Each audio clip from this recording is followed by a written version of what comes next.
ये तस्वीरें इस वक्त आपको दिखा रहे हैं। बाकायदा उन कुर्सियों पर पहले से जो मेडिकल टीम है वो अपने तमाम इक्विपमेंट्स के साथ, तमाम दवाइयों के साथ टनल के अंदर मौजूद है। यानी कि ये कहिए कि कुछ बेड का एक अस्थायी अस्पताल वहां पर बना दिया गया है, तो कहना गलत नहीं होगा। और ये देखिए, रोशनी का भी पूरा इंतजाम किया गया है,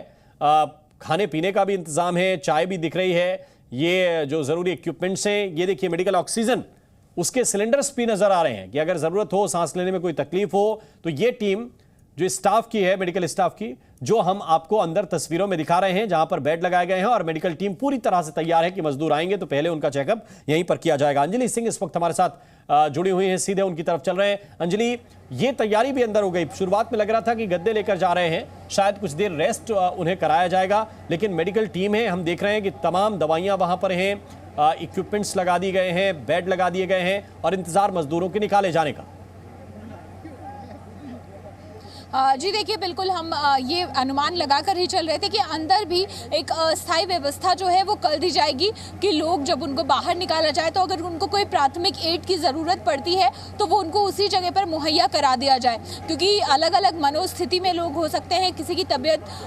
थोड़ी नासाज भी हो सकती है, तो उन तमाम चीज़ों का ध्यान रखा गया है। यही वजह है कि मेडिकल टीम लगातार यहाँ पर अलर्ट पर थी और एक बार जब ये काम पूरा कर लिया गया कि पाइप जो है वो अंदर चले गए, उसके बाद फौरन ही हमने देखा कि किस तरह से यहाँ पर एम्बुलेंसेस का मूवमेंट भी शुरू किया गया और इसके साथ जो एसडीआरएफ के जवान गद्दे और फोल्डिंग बेड्स और अन्य चीज़ें लेकर अंदर जाते हुए दिखाई दिए। मेडिकल इक्विपमेंट्स भी अंदर ले जाए गए।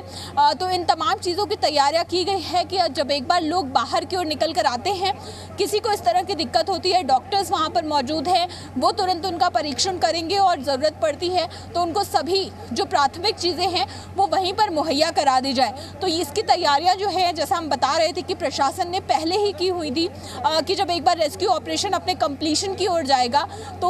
उसके बाद जिन जिन चीज़ों की ज़रूरत पड़ सकती है, सुरक्षा के लिहाज से, चिकित्सा के लिहाज से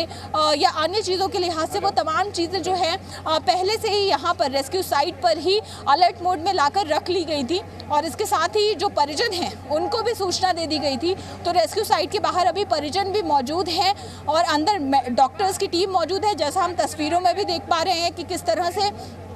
अंदर ही वो तमाम इंतज़ाम कर दिए गए हैं। जब लोगों को अगर ज़रूरत पड़ती है किसी चीज़ की, अगर मेडिकल मदद की किसी तरह की ज़रूरत पड़ती है तो वो उनको तुरंत वहीं पर मुहैया की जाए, क्योंकि 17 दिन से लोग फंसे हुए हैं, अलग अलग परिस्थितियों में वो रहे हैं, वो परिस्थितियाँ जिसका बाहर बैठकर हम आकलन भी नहीं कर सकते। तो उनको कई तरीके की ऐसी दिक्कतें भी हो सकती हैं जिनको डॉक्टर्स अच्छी तरह से समझ सकते हैं। इसके साथ ही जो मनोचिकित्सक यहाँ पर तैनात हैं, डॉक्टर्स की टीम का हिस्सा हैं, वो भी लगातार बात करते रहे हैं, तो उनको भी एक बेहतर अंदाज़ा होगा कि किस तरह की चीज़ें जो हैं वहाँ पर यहाँ से बाहर निकलते ही लोगों को चाहिए होंगी। तो उन तमाम चीज़ों का ध्यान रखा गया है और ये तस्वीरें भी उसी बात को बताती हैं कि किस तरह से अंदर सब कुछ उस अलर्ट मोड में ही है कि एक बार लोग बाहर आना शुरू होते हैं तो उसके बाद उनको और किसी तरह की तकलीफ जो है वो ना हो। इन तमाम चीज़ों का ध्यान यहाँ पर रखा जा रहा है और इसके बाद जब एक बार डॉक्टर्स से मॉनिटरिंग हो जाएगी उसके बाद सभी को यहाँ से अस्पताल ले जाया जाएगा। जो अस्पताल यहाँ पर प्राथमिक अस्पताल तैयार किया गया है, करीब 1 घंटे की दूरी है यहाँ से, ग्रीन कॉरिडोर दिया जाएगा एम्बुलेंस को यहाँ से निकलने का, जिससे बिना किसी रुकावट के, बिना किसी व्यवधान के सभी एम्बुलेंस जो है वो चिनक्यारी सोड तक पहुँच जाए, उस अस्पताल तक पहुँच जाए जहाँ पर सभी सुविधाएं जो हैं, सभी इंतज़ाम जो हैं वो तैयार रखे गए हैं। और यहाँ पर जो अस्थायी अस्पताल पहले भी तैयार किया गया था उसके साथ भी इसी तरह की सुविधाएं जो है हमने देखी थी कि हर बेड के साथ ऑक्सीजन सिलेंडर है, इसके साथ पल्स मॉनिटर है, बीपी की मशीन है, वो तमाम चीज़ें यहाँ इकट्ठा की गई। और जब एम्बुलेंस यहाँ पर आकर लगी थी तो उसके बाद हमने देखा कि एम्बुलेंस में भी इसी तरह के मेडिकल इक्विपमेंट्स जो हैं वो रखे जा रहे थे, जिनका इस्तेमाल अब अंदर किया जाएगा। अंदर ही, टनल के अंदर ही उस सामान को उतारा गया था। तो अब देखना होगा कि जब एक बार लोग बाहर निकल कर आते हैं, डॉक्टर्स उनसे बात करते हैं, किसको किस तरह की ज़रूरत पड़ती है, उसके आधार पर फैसला लिया जाएगा और उसके बाद सभी को एक प्रोटोकॉल के तहत डॉक्टर्स की मॉनिटरिंग में ही रखा जाएगा। तो अभी इस रेस्क्यू ऑपरेशन का हम कह सकते हैं कि सबसे अहम चरण जो है वो चल रहा है, लोगों को सुरक्षित उस 800 mm के पाइप से बाहर लेकर आना, जिसमें एनडीआरएफ और एसडी एसडीआरएफ पूरी तरह से प्रशिक्षित हैं, वो इस काम में माहिर हैं, उनको पता है कि इस काम को कैसे करना है। उसके लिए मॉक ड्रिल भी जो है वो कर ली गई है और अब लोगों को निकालने का काम जो है वो एक एक करके किया जाएगा। 41 लोग हैं, इसलिए समय जो है वो लंबा लगेगा, लेकिन वो इंतज़ार किसी के लिए भी आज भारी नहीं होने वाला है, क्योंकि 17 दिन से ये जो इंतज़ार बना हुआ था, लोगों की उम्मीदें जो लगी हुई थी कि जल्द से जल्द ये रेस्क्यू ऑपरेशन खत्म हो, आज वो सब कारगर साबित होने वाला है, आज वो सब सफल साबित होने वाला है। और बस अब इंतजार इस बात का है कि वो तस्वीरें भी हम आप तक पहुंचा सके, जब हम उन सभी 41 मजदूरों को मलबे के उस पार से इस पार आते हुए सकुशल देख सकें और वो यहाँ से अपने लोगों के बीच में सुरक्षित पहुँच जाएं। यही इस रेस्क्यू ऑपरेशन का सबसे आखिरी और सफल चरण होगा, जिसके लिए पिछले 17 दिन से यहाँ पर लगातार टीमें काम कर रही हैं। अलग अलग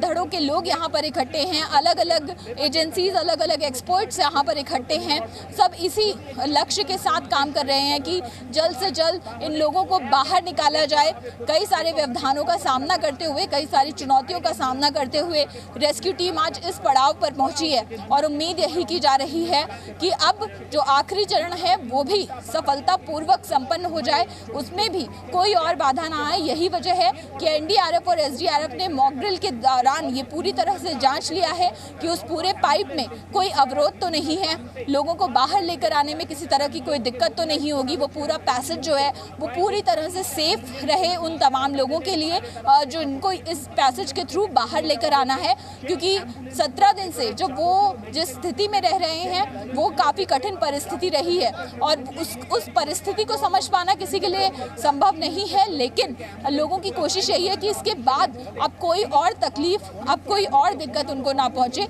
इसीलिए ये तमाम तैयारियां जो हैं वो प्रशासन की ओर से की गई हैं। लोगों को यहाँ पर जितने भी अलग अलग टीम्स जो तैनात की गई हैं, रेस्क्यू में लगी हुई टीम, उन सबको अलर्ट पर रखा गया है कि अगर कोई भी दिक्कत आती है, कहीं भी अब आगे कोई अड़चन आती है, एक बार लोग बाहर आ जाए तो उसमें अब कोई अवरोध नहीं आएगा। सबको इस तरीके से तैनात कर दिया गया है। जी बिल्कुल, तो ये तस्वीर जरा हम एक बार थोड़ा सा दर्शकों को समझाना भी चाहते हैं। ये देखिए कि क्या क्या वहां पर मौजूद है। मेडिकल ऑक्सीजन की व्यवस्था है,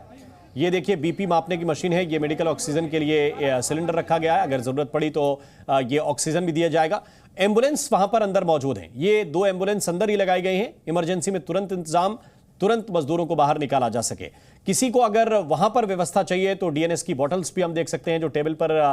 रखी हुई हैं, ये देखिए जिसकी हम बात कर रहे थे। और जो जरूरी दवाइयां हैं वो भी यहां पर हम तस्वीरों के जरिए देख सकते हैं। ग्लव्स हैं, मास्क हैं, कॉटन है, सारी व्यवस्था जो फर्स्ट एड में लगती है। इन सबके बीच लगातार जो टीम के सदस्य हैं वो अंदर जा रहे हैं। मुख्यमंत्री पुष्कर सिंह धामी पहले से अंदर मौजूद हैं और ये देखिए बेड भी लगाए गए हैं और वहां पर लाइट की भी पूरी व्यवस्था की गई है। नीट एंड क्लीन ये बेड है, किसी तरह से जैसे ही अगर जरूरत पड़ती है इलाज की, तुरंत यहीं पर इलाज दिया जा सकता है। कई डॉक्टर्स वहां पर मौजूद हैं, मेडिकल स्टाफ वहां पर पहले से मौजूद है। इन सबके बीच कुछ लोग अब सुरंग के अंदर और पहुंच रहे हैं। किस तरह से ये प्रक्रिया आगे बढ़ेगी ये हम आप तक एक एक तस्वीर के जरिए लगातार पहुंचाते रहेंगे।